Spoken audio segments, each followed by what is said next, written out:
കാരണം ഇപ്പൊ തന്നെ കണ്ടു ഒരു അവർ നമ്മൾ തീർന്നു ഒരു പ്രോബ്ലത്തിന്റെ സ്റ്റാർട്ടിങ്ങിന് വേണ്ടിയിട്ട്. ഇത് ഇന്നും കഷ്ടായിരിക്കും ടൈം, സ്പീഡാണ്. സ്റ്റാർട്ട്.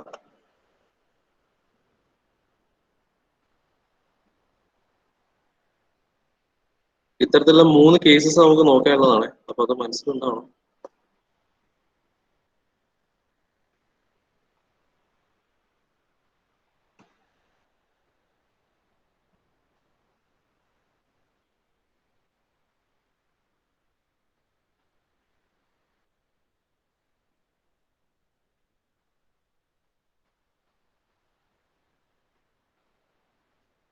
ഡയഗ്രാം കൂടെ എടുക്കാം.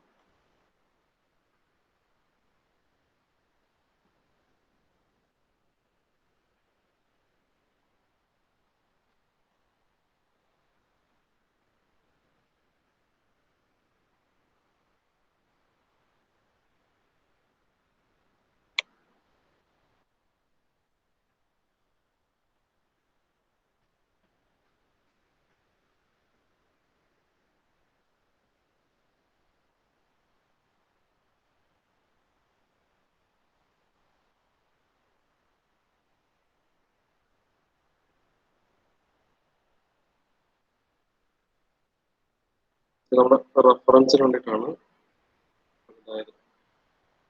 ഓക്കെ,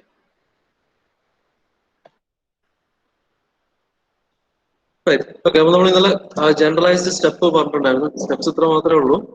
ജനറലൈസ്ഡ് പ്രൊസീജിയർ ആണിത്. So the first step is to determine the tensions. So ഇതുപോലെയാണ് പ്രോബ്ലം വരുന്നെങ്കിൽ, 2 ഷാഫ്റ്റ് വരുന്ന കേസ് ആണെങ്കിൽ first step is to determine the tension. ഇത് എങ്ങനെ കണ്ടുപിടിക്കാന്ന് വെച്ചാൽ യൂസിങ് ഇതാണ് 2 ഫണ്ടമെന്റൽ ഇക്വേഷൻ ടെൻഷൻ കണ്ടുപിടിക്കാനല്ല. ഓക്കെ, അത് ഒന്ന് ഗിവൺ ആണെങ്കിൽ അതിൽ ഒരു ഇക്വേഷൻ നമുക്ക് ഒഴിവാക്കി ഡയറക്റ്റ് ആയിട്ട് ചെയ്തു പോവാം. ഫൈൻ. ഓക്കെ, നൗ അതുപോലെ ആൻഡ് അഗൈൻ. ഓക്കെ, ഇതൊരു ഇക്വേഷൻ, ഇത് രണ്ടാമത്തെ ഇക്വേഷൻ. സോറി, ഫസ്റ്റ് ഇക്വേഷൻ, ഇത് second equation. Similarly T3 and T4 കാണാനും ഇത്രയും കാര്യങ്ങൾ നോക്കാനുള്ളൂ. ഓക്കെ, ഇനീഷ്യലി ചെയ്യേണ്ട കാര്യം ഒരു റൊട്ടേഷൻ. ഇനീഷ്യലി ഒരു റൊട്ടേഷൻ ഒരു ഡയറക്ഷൻ നമ്മൾ തന്നെ ഡിഫൈൻ ചെയ്യാം. അത് ബേസ് ചെയ്ത് ബാക്കി എല്ലാ റൊട്ടേഷനും ഒന്ന് സ്പെസിഫൈ ചെയ്ത് നോക്കുക. അത് ബേസ് ചെയ്ത് അതിന്റെ ടെൻഷൻസ് ഡിഫൈൻ ചെയ്ത് നോക്കുക. T1, T2, T3 and T4 define ചെയ്യാം. Based on that you can continue. Right. Okay, so first step is this one. Second step is to determine the torque, and the third step is to determine the loads. Determine the loads. Right. So load acting at the first point and total load acting at the second point. It is a sum of, in the hint, it is a sum of tensions on. Okay, so take the sum of the tensions, you will get the load acting at that particular point. Right. Now, so your next step after determining this one, next step is to plot bending moment diagrams. അല്ലെ, എന്തൊക്കെ ചെയ്യണം? ഒന്ന് vertical bending moment diagram, പിന്നെ horizontal bending moment diagram. ഇത് രണ്ടും കൂടിയിട്ടുള്ള resultant bending moment diagram വരക്കാം. അതിൽ നിന്ന് എന്ത് എടുക്കണം? Take the value of maximum bending moment.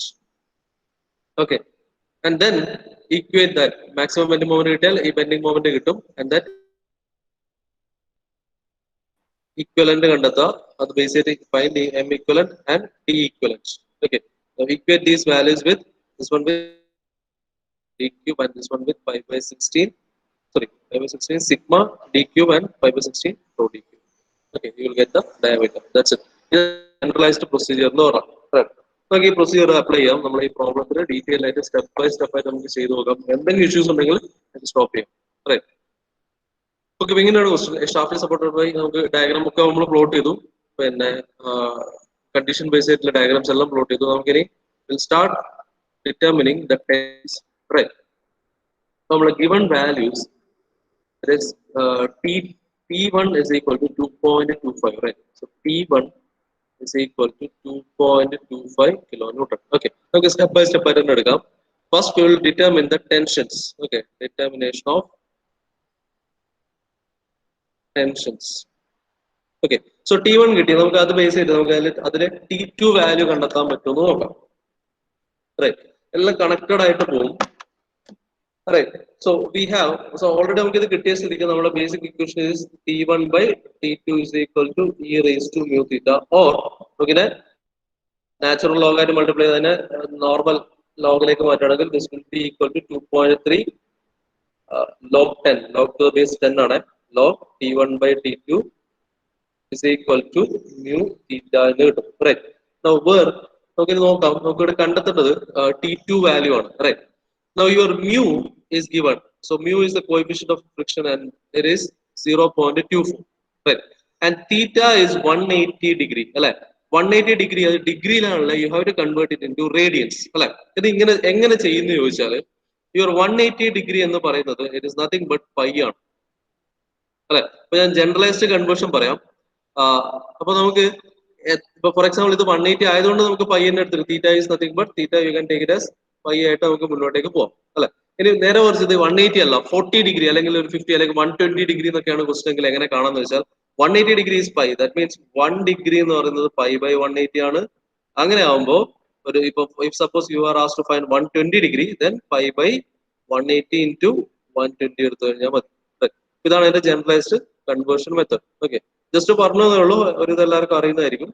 Okay fine, നമുക്ക് ഇത് മാറ്റാം. So here 180 degree is pi radians അല്ലെ, pi radians. So your theta value is pi. Okay, now substitute the values. So if you substitute the values, നമുക്ക് എന്ത് കിട്ടും? Okay, so 2.3 log into T1 by T2 അല്ലെ. T1 value is given. T1 is 2.25 അല്ലെ, എന്നുവെച്ചാൽ 2250 newtons, നമുക്കെല്ലാം ന്യൂട്ടണിൽ represent ചെയ്യാം, divided by T2 is equal to mu value is 0.24 into pi എന്ന് കിട്ടും അല്ലെ. So pi value നമുക്കറിയാം it is nothing but 3.14 ആണ്. So substitute the values എന്ത് കിട്ടും? So your log, so on substituting log 2250 divided by T2 is equal to എന്ത് വരും? 0.24 into 3.14 divided by 2.3 എന്ന് കിട്ടും അല്ലെ.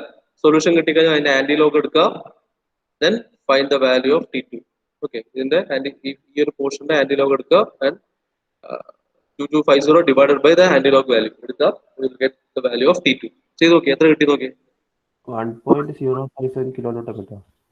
1.057 kilonewton. Yes, 058 അല്ലേ. So your T2 value when solving you will get it as 1.058 Newton kilonewton അല്ലെ, അല്ലെങ്കിൽ 1058 Newton എന്ന് കിട്ടും T2 value. Right.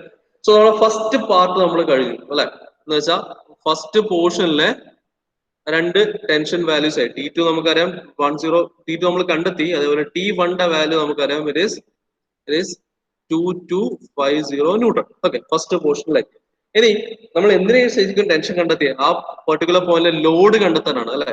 Therefore the load acting at C, load acting at C, let us represent as W subscript C is equal to T1 plus T2 which is equal to 2250 plus 1058 add ചെയ്ത് എത്ര കിട്ടും? 8 10 1 3308 newton എന്ന് കിട്ടും അല്ലെ. So 3308 Newton is acting at this point C in vertical direction. That's it. Clear ആണോ അല്ലെ?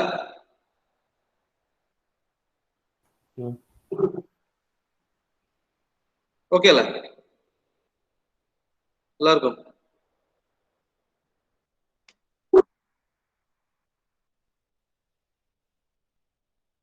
Yes, okay അല്ലേ? ബാക്കി എല്ലാവരും ക്ലിയർ പോയാ ഇല്ലേ? Yes yes yes, okay. നിങ്ങൾക്ക് ഇഷ്യൂസ് ഉണ്ടെങ്കിൽ പറയണേ, അതുകൊണ്ടാണ് പറഞ്ഞത്. ഇത് ഏറ്റവും ഇമ്പോർട്ടന്റ് ആണ്. 15, 16 ഇത് ഈ സെയിം ക്വസ്റ്റൻ ആണ് കഴിഞ്ഞ സപ്ലിക്ക് ചോദിച്ചത്. സെയിം സപ്ലിയുടെ സെയിം ക്വസ്റ്റൻ ഞാൻ എടുത്തിട്ടില്ല. ഓക്കെ, കുർമിയിലെ ടെക്സ്റ്റിലെ ക്വസ്റ്റൻ കൂടിയാണ്. ഓക്കെ, നമ്മൾ T1 T2 കണ്ടെത്തി കഴിഞ്ഞു. ഇനി നമുക്ക് T3 T4 കാണണം.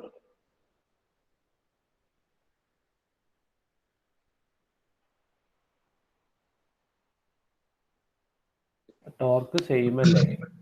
എന്താടാ ടോർക്ക് സെയിം ആന്ന് പറഞ്ഞിട്ടില്ല, അപ്പൊ ടി കണ്ടാൽ അതേ ടോർക്ക് തന്നെ ഇരിക്കില്ല മറ്റേ. കുറച്ച്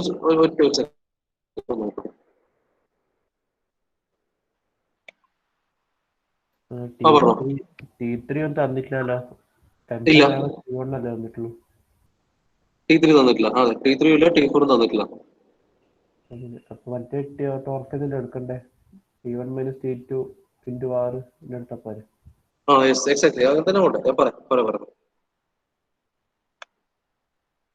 അല്ലേ. ഓക്കെ, അപ്പൊ നമുക്ക് T3 T4 കണ്ടെത്താൻ നോക്കാം അല്ലേ. T3 T4 കാണണമെങ്കിൽ ഈ പറഞ്ഞ പ്രശ്നമുണ്ട് അല്ലെ. നമുക്ക് ഫസ്റ്റ് കേസിൽ അതിലെ ഒരു ടെൻഷൻ തന്നിട്ടുണ്ടായിരുന്നു അല്ലെ. ഈ ഒരു കേസിൽ ഒരു ടെൻഷൻ വാല്യൂ നമുക്ക് തന്നിട്ടില്ല. അപ്പൊ ഇത് എങ്ങനെ കണ്ടെത്തും? അപ്പൊ അതിനാണ് എന്ത് വേണ്ടത്? നമുക്ക് T1ഉം T2 അറിയാമെങ്കിൽ you can determine the torque, right. So the torque acting T is nothing but T1 minus T2 into radius of this C pulley. Okay, so that is equal to T1 value നമുക്കറിയാം, it is 2250 minus T2 is 1058 into radius of this one അല്ലെ. Radius എത്രയാണ്? മൊത്തം diameter 600 ആണ്. So that is equal to 300. So find the value. അത് solve ചെയ്യാം. പറഞ്ഞു എത്ര വരും? ടോർക്ക് എത്ര വരും? 357900 ന്യൂട്ടൺ എണ്ണം. Yes, right. 357.6 into 10 to the power 3 newton millimeter എന്ന് കിട്ടും അല്ലെ. അല്ലെങ്കിൽ 357.6 ന്യൂട്ടൺ മീറ്റർ എന്ന് കിട്ടും, റൈറ്റ്. അപ്പൊ നമുക്ക് ഒരു ഇക്വേഷൻ കൂടെ കിട്ടി. അപ്പൊ ഇത് സോൾവ് ചെയ്യാൻ വേണ്ടിയിട്ടുള്ള ഒരു കണ്ടീഷൻ കൂടെ കിട്ടി.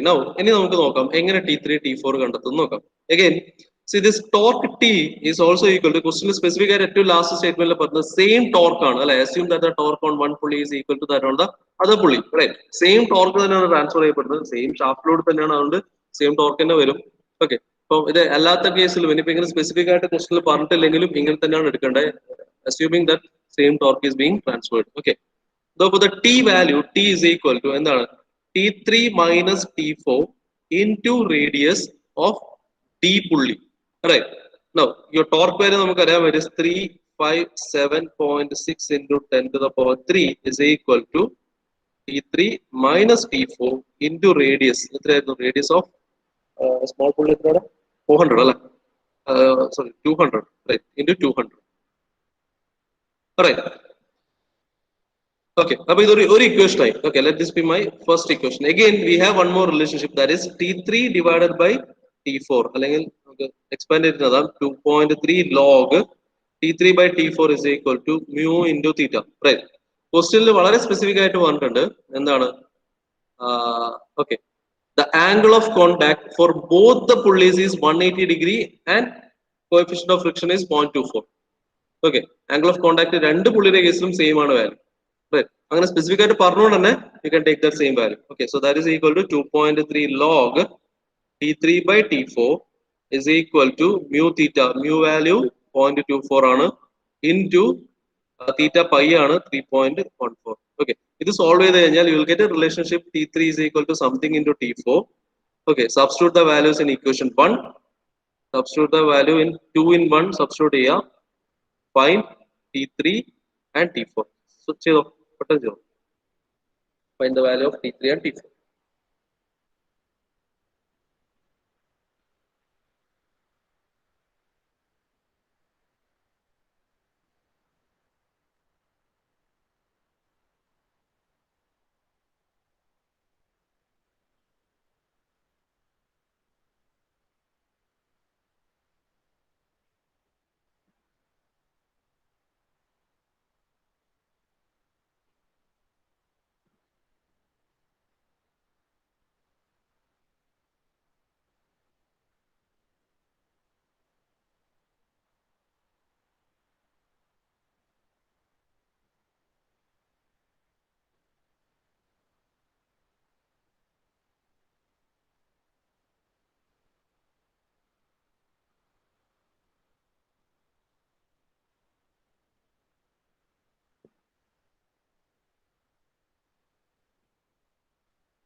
കിട്ടിയോ?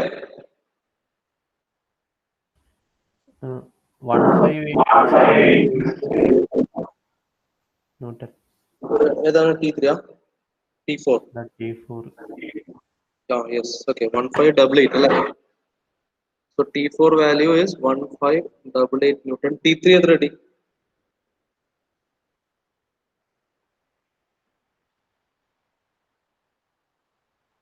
T3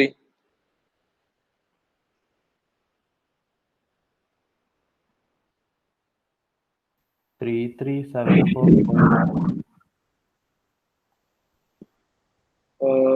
337. Okay. Yes. 337.4 something അല്ലേ? So ഞാൻ ടെക്സ്റ്റ് ബുക്ക് വാല്യൂ എടുക്കണം. 3376 Newton.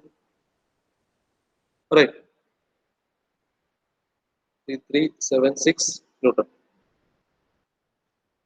ഓക്കെ. ഇതുവരെ എല്ലാവർക്കും ഓക്കെ ആണോ? എന്തെങ്കിലും ഇഷ്യൂസ് ഉണ്ടോ? ടെൻഷൻ എടുക്കുന്നത് വരെ നമ്മൾ ആകെ രണ്ട് ഇക്വേഷന്റെ ഉപയോഗം മാത്രമേ ഇവിടെ എടുത്തിട്ടുള്ളൂ. ടെൻഷൻ ഓക്കെ അല്ലേ? ഗൈസ്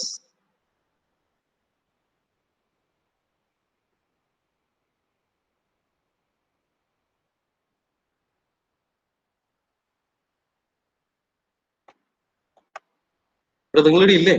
ആകെ 2-3 പേരേ ഉള്ളൂ.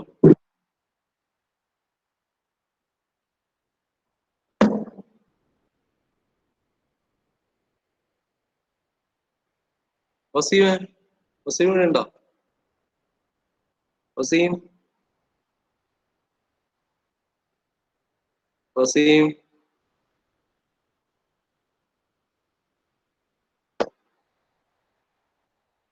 വസീം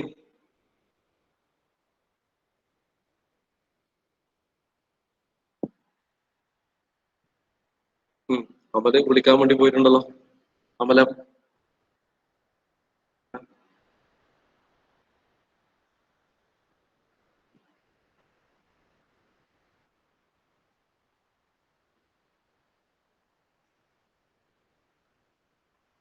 വസീം തേജസ്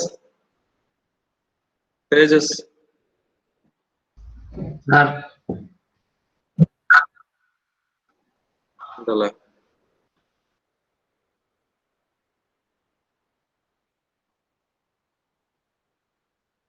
മൃദുൽ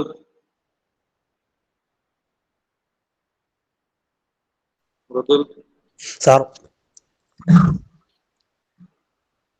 ഫസീദീൻ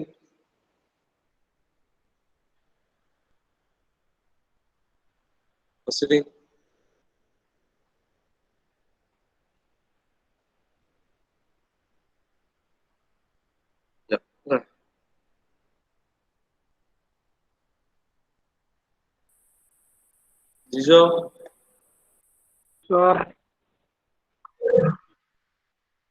എന്താ ഉറക്കത്തിലാ? അല്ല സാർ, ഉറക്കൊന്നല്ല. ഓക്കെ. ഇതുവരെ ഓക്കെ ആണോ?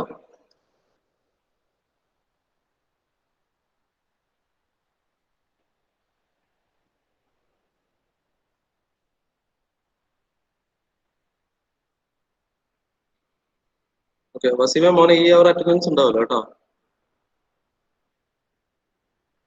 Yes. Okay.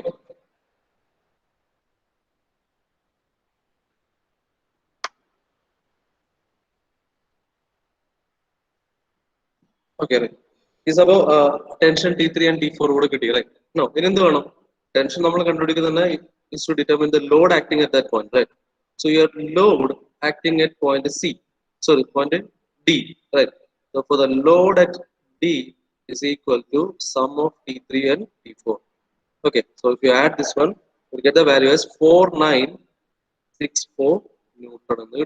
Okay, the load acting at the point D, right? And that too, that is acting in the horizontal direction. So നമുക്ക് ഇപ്പോൾ കിട്ടിയ കാര്യങ്ങൾ ഇങ്ങനെയാണ്. ഞാൻ ഇതൊന്ന് ജസ്റ്റ് ഒന്ന് പ്ലോട്ട് ചെയ്യാം. Right. Now this is our shaft. This be A, B, point C, and point D. Okay. So point C, a load is acting in this direction, and at point D, your load is acting in this direction. Okay, in horizontal direction, whatever in vertical direction. Okay, ഇതാണ് നമുക്ക് കിട്ടിയ output. And at point C, your load acting is 3308 Newton. 3308 Newton. And at D, the total load acting is 4964 Newton. Right, 4964 Newton. Sorry. Okay, 4964. Okay. അപ്പോൾ നമ്മൾ ഇത്രയും കാര്യങ്ങൾ ചെയ്തു. നമ്മൾ ഫസ്റ്റും സെക്കൻഡും സ്റ്റെപ്പ് കഴിഞ്ഞു. First step is to determine the tensions, second step was to determine the torque ആണ് അല്ലെ. അത് ഫസ്റ്റ് സ്റ്റെപ്പിൽ തന്നെ ഒരു പ്രോസസ് തന്നെ നമ്മൾ ടോർക്കും കൂടെ ഡിറ്റർമിൻ ചെയ്തു. ഇനി നമുക്ക് കാണേണ്ടത് ഇസ് ദ ബെൻഡിങ് മൊമെന്റ് അല്ലെ. ഇസ് ദ ടു ഫൈൻഡ് നമുക്ക് തേർഡ് സ്റ്റെപ്പിലേക്ക് വരാം. Is to determine the bending moment, final equivalent bending moment. Right. Now, to determine the bending moment, you need to determine the maximum moment acting in this bar. Right.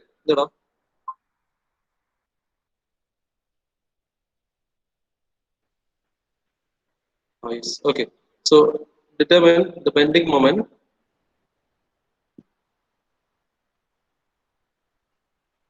You have to determine the maximum bending moment acting on this bar. Right. അപ്പോൾ ഇത് solve ചെയ്യാൻ വേണ്ടിയിട്ട് നമ്മൾ എന്ത് ചെയ്യുന്ന വെച്ചാൽ ഇതിനെ രണ്ട് കേസസ് ആയിട്ട് നമ്മൾ സ്പ്ലിറ്റ് ചെയ്യും അല്ലെ.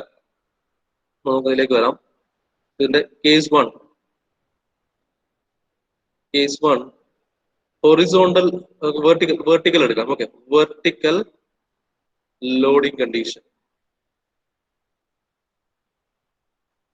Okay, so vertical loading condition, vertical load മാത്രം സെലക്ട് ചെയ്യുക. So you can consider this as a simply supported beam. Okay, this as a simply supported beam that supports at A and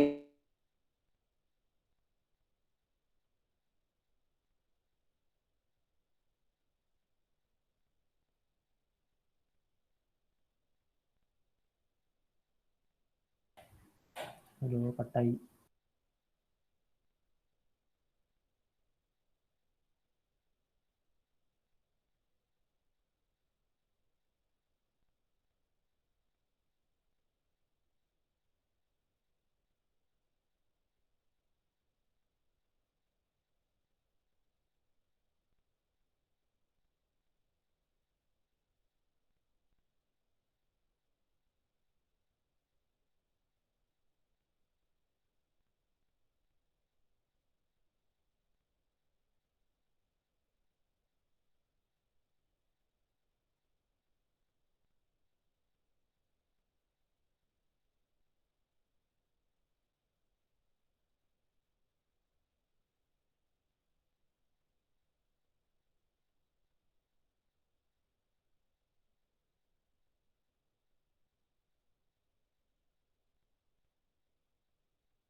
speed ചെയ്യണേ, പെട്ടെന്നാണ്.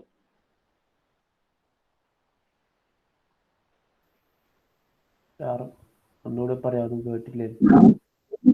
Sir കട്ടായിന് എങ്ങനെയാണോ? Sir മറ്റേ ഇതെല്ലാം പറഞ്ഞ A കട്ടായിന്. B വരെ വെച്ചിട്ടേ ഉള്ളൂ, ബാക്കി ലോഡിന്റെ ഒന്നും പറഞ്ഞൊന്നും കേട്ടില്ല. ഓ അത് ശരി. ഓക്കെ ഓക്കെ ഓക്കെ പറയാം. ഓക്കെ ഇവിടെ ഓക്കെ ഇവിടെ ബെൻഡിങ് മൊമെന്റ് നമുക്ക് ഇതൊരു ഓക്കെ അല്ലേ? നമുക്ക് ഇവിടെ കിട്ടിയ റിസൾട്ട് ഇങ്ങനെയാണ്. ഒന്ന്, at point C your load is acting in downward direction, right, and the total load is 3308 newton, right. Now at point D 4964 newton ആണ് കിട്ടിയത്, and that is acting in horizontal direction. Okay, ഇനി നമ്മൾ ഇതിന് രണ്ട് case ആയിട്ട് split ചെയ്യാണ്. എന്താണ് case 1? എന്ത് വെർട്ടിക്കൽ ലോഡിംഗ് കണ്ടീഷൻ മാത്രം, എന്ന് വെച്ചാൽ സി എന്നുള്ള പോയിന്റിലുള്ള ലോഡിനെ മാത്രം നമ്മൾ കൺസിഡർ ചെയ്യണം. ഓക്കെ, സിമിലർലി കേസ് 2-ല് ഹൊറിസോണ്ടൽ ബെൻഡിങ് മൊമെന്റ് ഡയഗ്രം ആണ്. അതിൽ ഹൊറിസോണ്ടൽ ലോഡിംഗ് മാത്രം കൺസിഡർ ചെയ്യാണ്. എന്ന് വെച്ചാൽ we are considering only the load acting at the point D. C എന്നുള്ള പോയിന്റിൽ 0 ആണ്, കാരണം സി എന്നുള്ള പോയിന്റിൽ ഹൊറിസോണ്ടൽ ലോഡ് ഇല്ല. അതേപോലെ ഡി എന്നുള്ള പോയിന്റിൽ വെർട്ടിക്കൽ ലോഡ് ഇല്ല. നോ ഇനി എന്ത് ചെയ്യാം? നോ വിത്ത് ദിസ് ഇൻപുട്ട് എന്ത് ചെയ്യാം? Plot a bending moment diagram. എന്ന് വെച്ചാൽ find the reactions R A R B and find the bending moment at C and diagram. Plot bending moment diagram solve ചെയ്യുമ്പോൾ ശ്രദ്ധിക്കേണ്ടത് reaction കാണാം, bending moment സിയും കാണണം, bending moment ഡിയും കാണണം. Okay, കാരണം ഈ വാല്യൂ നമുക്ക് ആവശ്യമുണ്ട്. സിമിലർലി അടുത്ത കേസിലും ഹൊറിസോണ്ടൽ ബെൻഡിങ് മൊമെന്റ് ഡയഗ്രത്തിന്റെ കേസിലും find the reactions and find the bending moment at D and C and draw the diagram. Okay, നമ്മൾ പഴയ ബെൻഡിങ് മൊമെന്റ് ഡയഗ്രാം പ്ലോട്ട് ചെയ്യുന്ന അതേ മെത്തേഡ് ചെയ്യില്ലേ?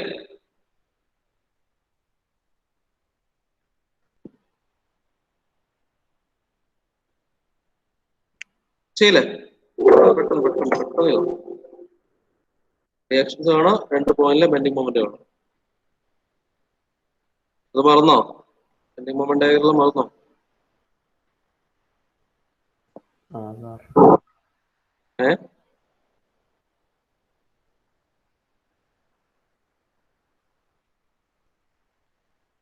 Find reactions and find the bending moment at each point. വേഗമാണ്, അതൊരു കൂടെ ഉള്ളൂ.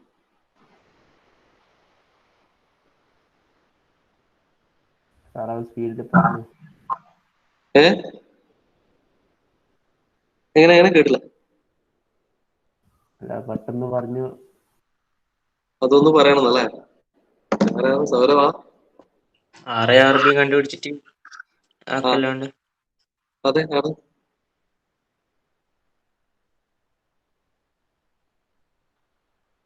ഞാൻ പറയാം. ഏതാണ് പോയത്, പേര് മറന്നു തോന്നുന്നു. ഓക്കെ ഓക്കെ, വെർട്ടിക്കൽ കേസ് ഞാൻ ചെയ്യാം. Reactions RA plus RB is equal to 3308 Newton അല്ലെ? 3308 Newton അല്ലെ? Vertical load is equal to horizontal load. Now എന്ത് ചെയ്യാം? Take moment with respect to A as equal to 0. അല്ലെങ്കിൽ clockwise moment is equal to anti-clockwise moment എടുക്കുകയാണെങ്കിൽ നമുക്ക് ഈ distance അറിയാം. It is 300 mm ആണ് അല്ലെ? Yes, right. അപ്പൊ അങ്ങനെയാണെങ്കിൽ 3308 into 300 will be equal to RB into total distance is 1 meter, 1000 അല്ലെ? Therefore your reaction RB on solving you will get that RB value as ഇത് okay, 3308 into 300 divided by 1000. 990. 992.4. Yes, 992.4. Right. 992.4 newton എന്ന് കിട്ടും. നമുക്ക് ഇതിനെ represent ചെയ്യാൻ എളുപ്പത്തിൽ നമുക്ക് ഇങ്ങനെ ചെയ്യാം. റിയാക്ഷൻ ബി വെർട്ടിക്കൽ ആണ് അല്ലെ? RBV എന്ന് കൊടുക്കാം. ഓക്കെ, സിമിലർലി അപ്പൊ RAV into RBV എന്നുള്ള റെപ്രസെന്റേഷനിൽ പോകും. ഓക്കെ, സിമിലർലി ഇത് കിട്ടിക്കഴിഞ്ഞാൽ എന്താ? RAV is equal to first equation substitute ചെയ്ത് കഴിഞ്ഞാൽ solving you will get it as 2315.6 newton എന്ന് കിട്ടും. ഓക്കെ, അപ്പൊ RBVI RAVI. Now bending moment, bending moment shear force diagram വേണം, ഡയറക്റ്റ് ബെൻഡിങ് മൊമെന്റ് ആണ് അത്. So bending moment at D എന്താ മതി? Is nothing but RB into ഈ perpendicular distance ആണ് അല്ലെ? RB into പെർപെൻഡിക്കുലർ ഡിസ്റ്റൻസ് എത്രയായിരുന്നത്? 200 ആണ് അല്ലെ? RB വാല്യൂ നമുക്കറിയാം. RB എത്രയാണ്? 992.4 4 into 200. Okay, solving you will get the bending moment at D. നമുക്കിത് നൊട്ടേഷൻ എളുപ്പത്തിന് വേണ്ടിയിട്ട് വെർട്ടിക്കൽ കൊടുക്കാം. ആർ ബി അല്ല bending moment at D vertical direction. Okay, DV എന്ന് കൊടുക്കാം. So bending moment at DV is equal to data solving 1988. something here, right? So 198.5 newton sorry newton metre ആണ് കിട്ടുക. MM-ലേക്ക് convert ചെയ്യുമ്പോൾ അതിനനുസരിച്ച് കിട്ടും. ഇതിപ്പോ MM-ലാണ് ഉള്ളത്. അങ്ങനെയാണെങ്കിൽ ഇൻറ്റു 10 ക്യൂബ് വരും.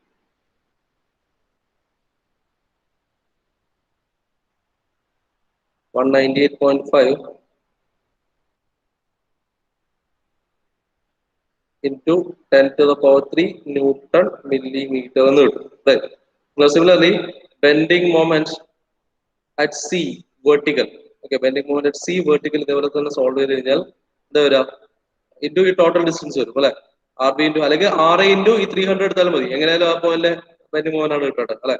അല്ലെങ്കിൽ RB ഇൻറ്റു ഇതുവരെ ഡിസ്റ്റൻസ് അല്ലെ? 700 RB into 700. So that is equal to RB value നമുക്കറിയാം 992.4 into 700. Substituting എത്ര കിട്ടും?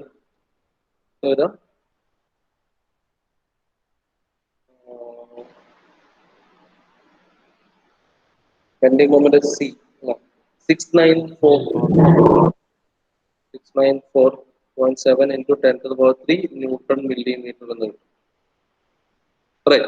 So ഇതാണ് വാല്യൂസ്. നമുക്ക് വാല്യൂസ് പ്ലോട്ട് ചെയ്യാം. So bending moment at C is 694.7 into 10 to the power 3 and bending moment at D is 198, right? 198.5 into 10 to the power 3 Newton millimeter. Okay, just plot this diagram. Okay, now this is your bending moment diagram, C and D. Okay, bending moment value at C and D. Right. Now similarly in the plot the bending moment for this case as well. Same വഴി തന്നെ reactions കാണാം, bending moment at D കാണാം, bending moment at C കാണാം, ഒരു പിന്നെ bending moment diagram plot ചെയ്യാം. Okay, ഏതാണ്ട് നമ്മൾ ടൈം ആയി. അപ്പൊ അതുകൊണ്ട് ഇത് മാത്രം ചെയ്താൽ പോരാ, പ്ലസ് എന്ത് വേണം? റിസൾട്ടന്റ് ബെൻഡിങ് മൊമെന്റിന്റെയും കൂടെ പ്ലോട്ട് ചെയ്യണം. റിസൾട്ടന്റ് ബെൻഡിങ് മൊമെന്റ് എങ്ങനെ കാണണം എന്ന് വെച്ചാൽ ആ ബെൻഡിങ് മൊമെന്റ് പ്ലോട്ട് ചെയ്ത് കഴിഞ്ഞാൽ next step is to find the resultant bending moment. Okay, resultant കാണണമെങ്കിൽ എന്ത് വേണമെന്ന് വെച്ചാൽ ഇവിടെ നമുക്കൊരു സി വാല്യൂ കിട്ടും. സിമിലർലി ഇവിടെ സോൾവ് ചെയ്ത് കഴിഞ്ഞാൽ ഇവിടെയും നമുക്കൊരു സി വാല്യൂ കിട്ടും. ഇതേപോലെ ആയിരിക്കും ഡയഗ്രാം വരിക. ഇവിടെ ഒരു സി വാല്യൂ ബെൻഡിങ് മൊമെന്റ് ഇതെന്താ? Bending moment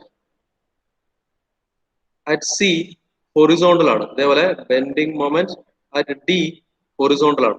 Now your bending moment, resultant bending moment എന്ന് പറഞ്ഞാൽ bending moment resultant is nothing but square root of bending moment at C vertical square plus bending moment at C horizontal square. Okay, എന്നുവെച്ചാൽ ഈ C എന്നുള്ള പോലെ രണ്ട് ഇതിനൊരു bending moment value ഉണ്ടാവും, ഇവിടെ ഒരു bending moment വാല്യൂ ഉണ്ടാവും. രണ്ടിന്റെയും റിസൾട്ടന്റ് എടുക്കുക. Square root of this one plus this one square plus this one square. Similarly bending moment D കൂടെ കാണാം. Similarly bending moment resultant at C, similarly bending moment resultant at D കൂടെ കാണാം. That is square root of bending moment at D vertical square plus bending moment at D horizontal square. Okay, take the values. അത് base ചെയ്തിട്ട് ഒരു bending moment diagram plot ചെയ്യണം. ശ്രദ്ധിക്കേണ്ട കാര്യം ഇതെല്ലാം ഒരു സ്ട്രെയിറ്റ് ലൈനിലായിരിക്കണേ. ഈ രണ്ട് ഡയഗ്രാം ഹൊറിസോണ്ടലില് ലോഡ് വരുമ്പോ 90 ഡിഗ്രി അല്ലേ ഉണ്ടാവും? ഹൊറിസോണ്ടൽ വരുമ്പോ RB മുകളിലോട്ടേക്കും ഇത് 90 ഡിഗ്രി അല്ലേ റിയാക്ട് ചെയ്യാ? RB എങ്ങനെയാണ് മനസ്സിലാക്കുക? അല്ല, ബെൻഡിങ്ങിന്റെ ഡയറക്ഷൻ മാറൂലേ? അതെ, അതാ പറയുന്നത്. നമ്മള് രണ്ട് തരത്തിലുള്ള ഫോഴ്സ് വരുന്നത്. ഇപ്പൊ നമ്മള് ഒരു ഒബ്ജക്റ്റിനെ പറയാം, അല്ല അത് മനസ്സിലായി. എന്നാലും ഇതേ മെത്തേഡ് തന്നെ എടുക്കുക. ഏത് ഇതേ മെത്തേഡ് വെച്ച് തന്നെയാണ്. ഇതിന്റെ ക്വസ്റ്റ്യൻ ഒന്നുകൂടെ പറ. അല്ല, ഇതേ RB വെച്ചിട്ട് ഇപ്പൊ ചെയ്ത പോലെ തന്നെയാണോ ഇതും ചെയ്യാൻ? അതെ, സെയിം ആയിട്ട് ചെയ്യാം. നമ്മളിപ്പം ഹൊറിസോണ്ടൽ ഡയറക്ഷനിലാണ് നമ്മൾ ചെയ്തുകൊണ്ടിരിക്കുന്നത്. മനസ്സിലായില്ലേ?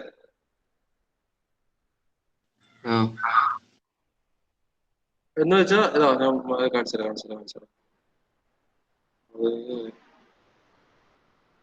ഓക്കെ, അതിന് വേറെ പേര് വേണമെങ്കിൽ കൊടുത്തോ.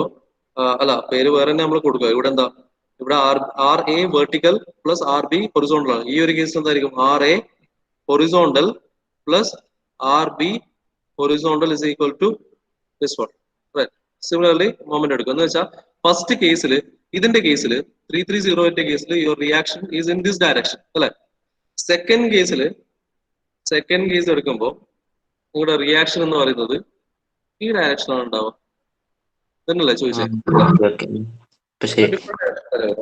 പക്ഷെ അത് ബേസ് ചെയ്ത് എന്താ വെച്ചാൽ ഇവിടുത്തെ ഫസ്റ്റ് കേസിലെ ബെൻഡിങ് മൊമെന്റ് ഡയഗ്രാം, സെക്കൻഡ് കേസിലെ ബെൻഡിങ് മൊമെന്റ് ഡയഗ്രാം ഇങ്ങനെ വരും. ഫസ്റ്റ് കേസിലെ ബെൻഡിങ് മൊമെന്റ് ഡയഗ്രാം